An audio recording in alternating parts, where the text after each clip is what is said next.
Sometimes people come to me and say, I want to start a company. And I say, why? They say, oh, I want to make lots of money. I say, forget it. That's not a good enough reason. You will not, most likely you will not succeed. Most people that have started companies because they want to make lots of money, I haven't seen very many of those succeed. The ones that succeed are people that come, sometimes they don't even want to start a company, they just have an idea that they want to get out, express out into the world.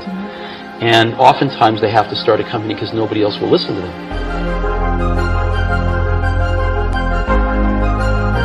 The most important thing, though, I think, is that if you're going to start something new, you have to feel passionate about it, because it's really hard. It's so hard to start a company. You have to work so hard that if you're not passionate about it, you'll give up. And most of the difference between people that succeed and people that don't is the people that don't give up. They give up sooner than the people that succeed. And you have to be passionate about it because it's so difficult. People say you have to have a lot of passion for what you're doing, and it's totally true. And the reason is because it's so hard that if you don't, any rational person would give up. It's really hard, and you have to do it over a sustained period of time. So if you don't love it, if you're not having fun doing it and you don't really love it, you're going to give up. And that's what happens to most people, actually. If you really look at the ones that ended up being successful, unquote, in the eyes of society, and the ones that didn't, oftentimes it's the ones that are successful loved what they did so they could persevere when it got really tough. And the ones that didn't love it quit because they're sane, right? Who would want to put up with this stuff if you don't love it? So it's a lot of hard work, and it's a lot of worrying constantly. And if you don't love it, you're going to fail. So you got to love it, you got to have passion. I'm convinced that about half of what separates the successful entrepreneurs from the non-successful ones is pure perseverance. It is so hard. You pour so much of your life into this thing. There are such rough moments in time that most people give up. I don't blame them. I mean, it's really tough, and it consumes your life. I mean, if you've got a family and you're in the early days of a company, I can't imagine how one could do it. I'm sure it's been done, but it's rough. I mean, because it's pretty much an 18-hour-a-day job, 7 days a week for a while. So unless you have a lot of passion about this, you're going to not survive. You're going to give it up. So you got to have an idea or a problem or a wrong that you want to right that you're passionate about. Otherwise, you're not going to have the perseverance to stick it through. We went through that stage in Apple where we went out and we thought, oh, we're going to be a big company, let's hire professional management. We went out and hired a bunch of professional management. It didn't work at all. Most of them were bozos. They knew how to manage, but they didn't know how to do anything. And so if you're a great person, why do you want to work for somebody you can't learn anything from? And you know what's interesting? You know who the best managers are? They're the great individual contributors who never ever want to be a manager, but decide they have to be a manager because no one else is going to be able to do as good a job as them. The greatest people are self-managing. They don't need to be managed. Once they know what to do, they'll go figure out how to do it. And they don't need to be managed at all. What they need is a common vision, and that's what leadership is. What leadership is having a vision, being able to articulate that so the people around you can understand it, and getting a consensus on a common vision.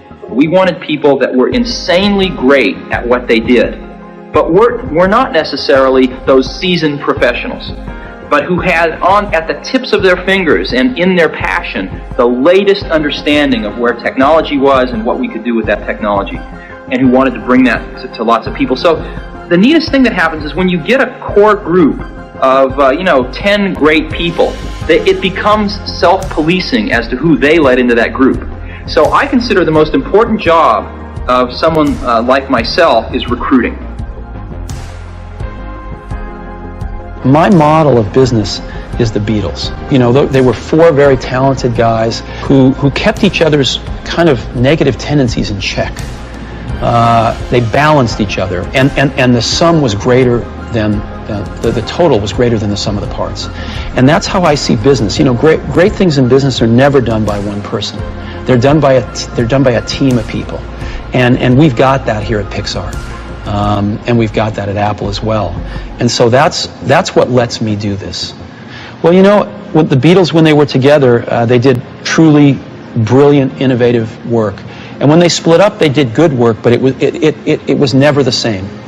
And I see business that way too. It's really always a team. You have to have an extraordinary team because these are you're trying to climb a mountain with a whole party of people. A lot of stuff to bring up the mountain. So one person can't do it. Everybody working at a company wants to do something great.